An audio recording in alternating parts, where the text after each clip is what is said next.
It's the last day of April, so I thought I would have a walk around the garden and see how it's changed since I did the video earlier in the month. This is the long border, which looks very different. I cut down all last year's perennials, weeded, we've planted some new ones, and many of last year's are now putting on quite a lot of growth because the weather's been so fine.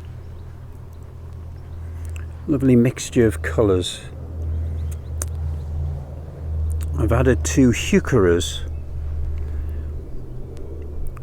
that provide some very nice contrast in colour, and as you look down I think it complements with the the one pink tulip that's still there, and the honesty further down, and the acer. It also matches the tulip. That's the thing that's turning round. We bought that at Hampton Court in Herefordshire about 5 years ago. Maybe you didn't know there was a Hampton Court in Herefordshire. The archway is looking good, and Ros Kelly is still hanging on. The seasons are now starting to merge into each other. Lilacs coming out. It's a pity there's no smell on this video because it's wonderful standing here. We're just in the process of having a new roof on the pavilion and the shed, which my son is doing.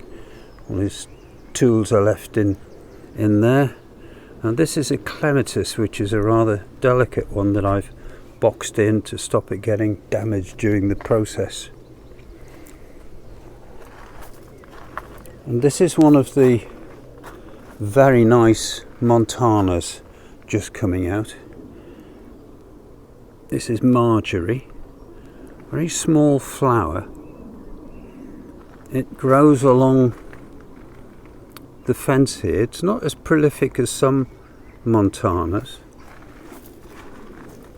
but it has a lot of flower on it, and I like it in this position because these are the sort of flowers you want to get close to see the detail.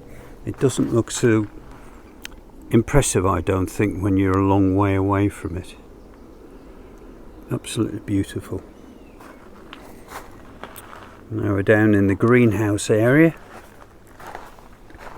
This is the main greenhouse, and by and large the province of my wife, who grows lots of things from seed. And as you see, we've got a whole range of things coming on.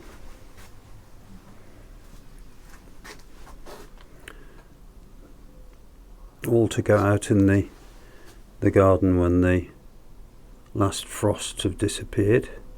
I've got loads of tomato plants as well. My daughter-in-law gave me some. They're quite different. They all have exotic names. Some are purple, stripy. They're not your average tomatoes. I'm looking forward to those coming up. And the smell in here is superb.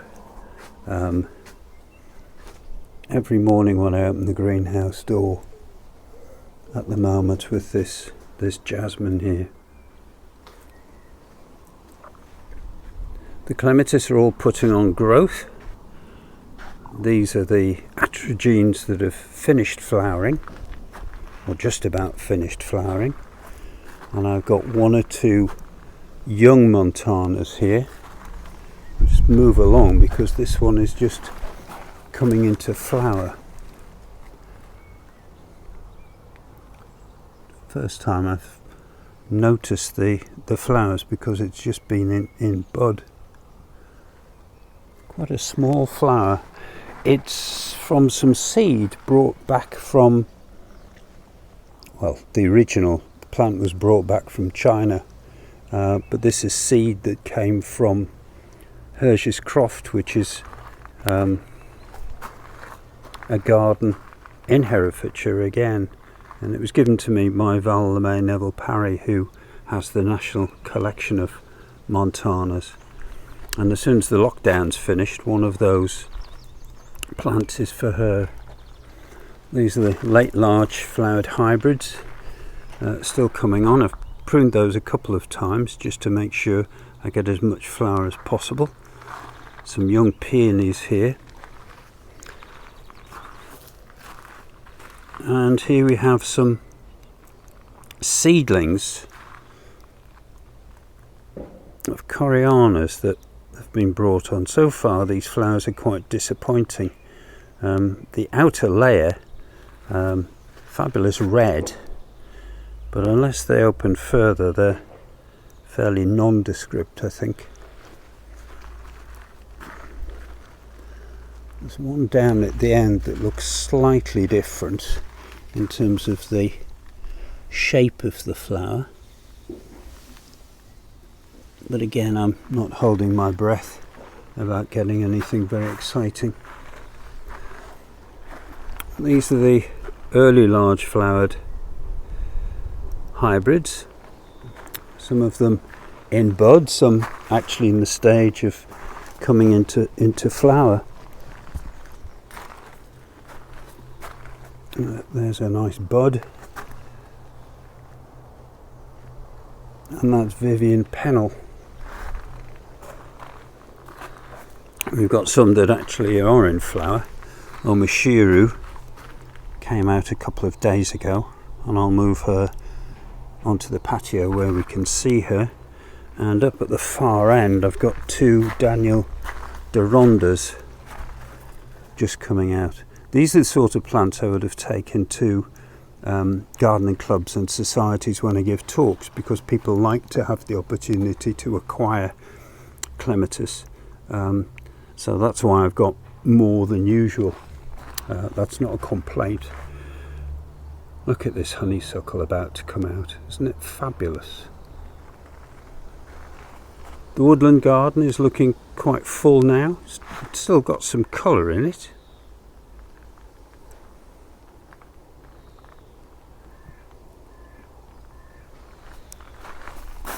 And down here, this is Casualty Corner. I've got some Clematis here that I don't know the name of because labels have come off. So I'm waiting until they flower to try and identify them. This first one, you see, has quite a few shoots coming and no sign of any buds yet, so I'm assuming that this is a late flowering one, whereas the one behind is producing some buds. So that must be some sort of early. I've seen those twisted buds before, but I can't think what they are. It's quite exciting waiting for them to open. So there are 4 unnamed ones there and a smaller unnamed one here. In the greenhouse, a small greenhouse for seedlings and cuttings, everything is doing really well. I've taken out some of the more established ones and put them in the middle greenhouse to grow on. And I've got some seedlings here which need to grow a bit bigger before I pot them on. Those are seedlings of amber, believe it or not. Miss Julia Corrigan, some Abigail, all sorts of Gypsy Queen, Little Mermaid, Carol Klein, and quite a few young plants that I've taken as cuttings. That's Rector, and these ones are Ken Helen. It's a plant that was given to us by Harry Caddock about 4 years ago. We were quite embarrassed to be given a Clematis, especially one with our name on. Ken Helen is over in the middle somewhere, the the parent plant. Oh, and here is one that's not doing too well.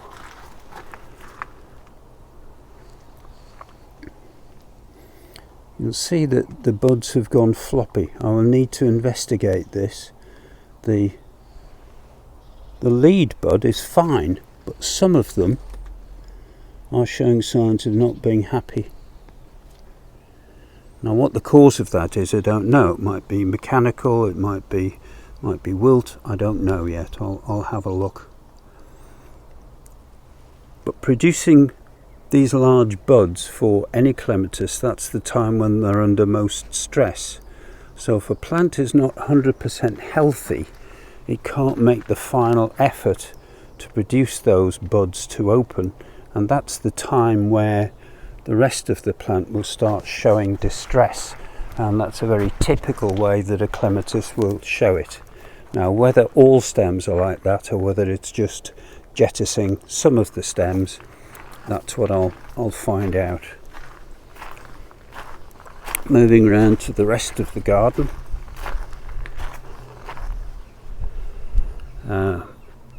This border has been weeded, and we've taken a viburnum out because it was dominating, it was getting too tall.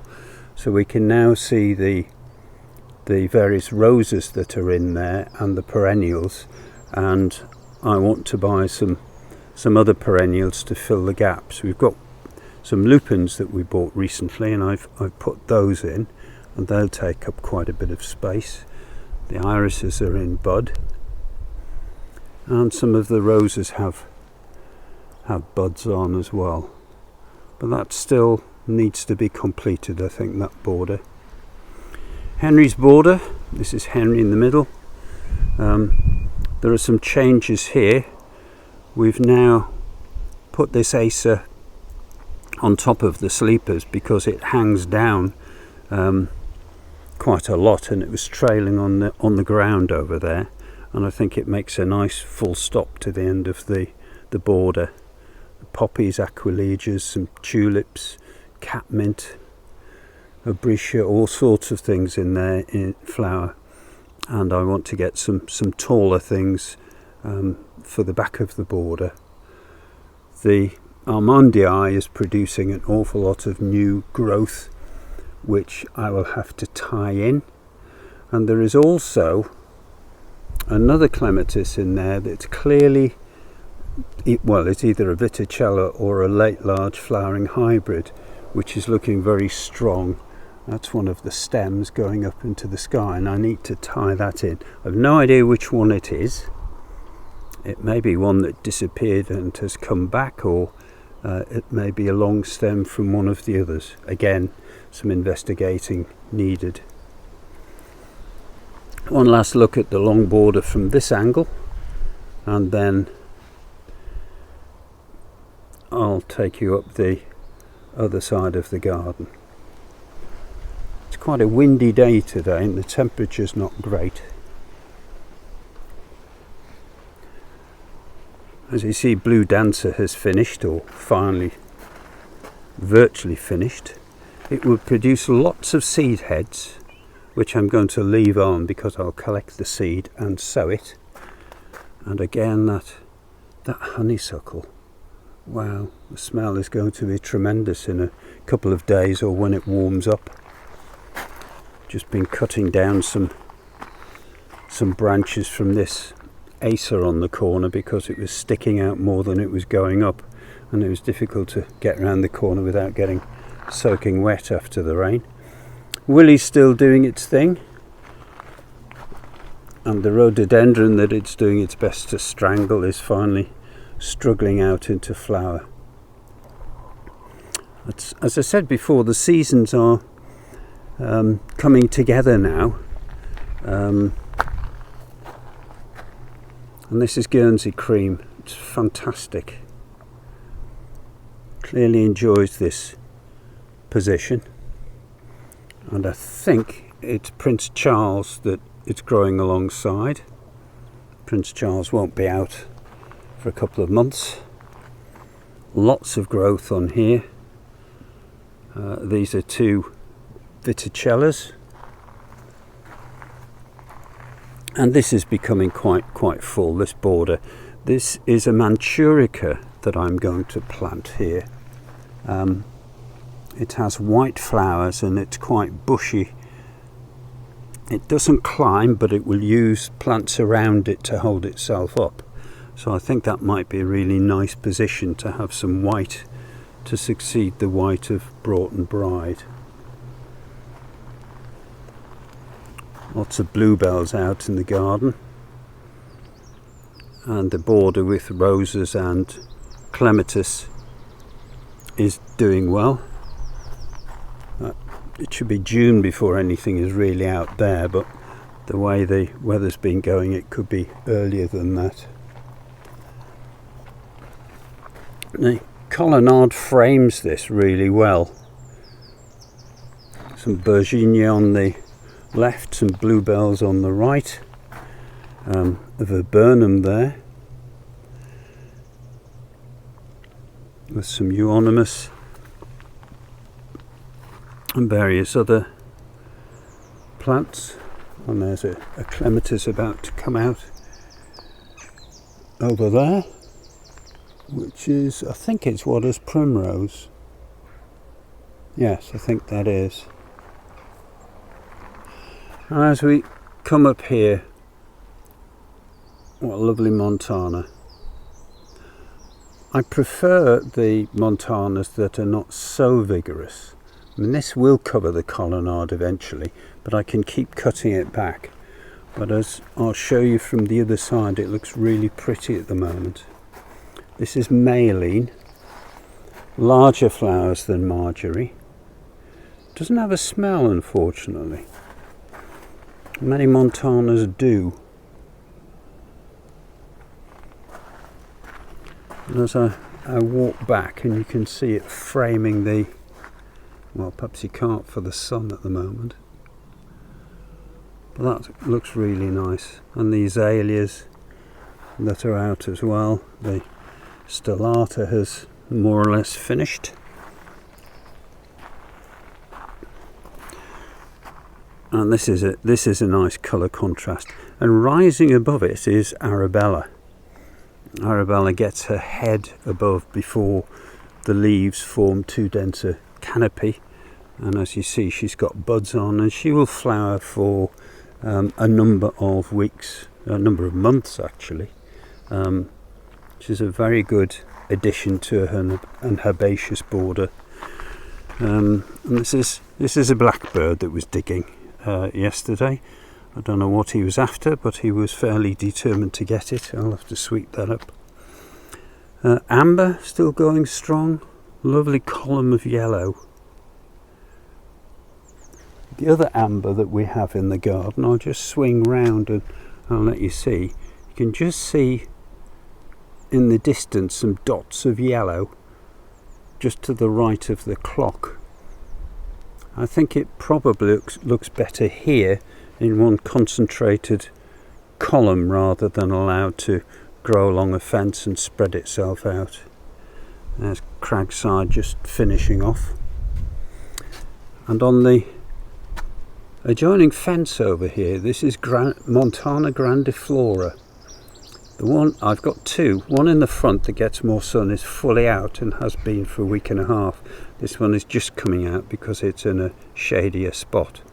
But it provides a wall of white, and I'll try and show you that in a week or so's time. We have another Montana around by the other side of the pond. These two aces are getting blown about a lot.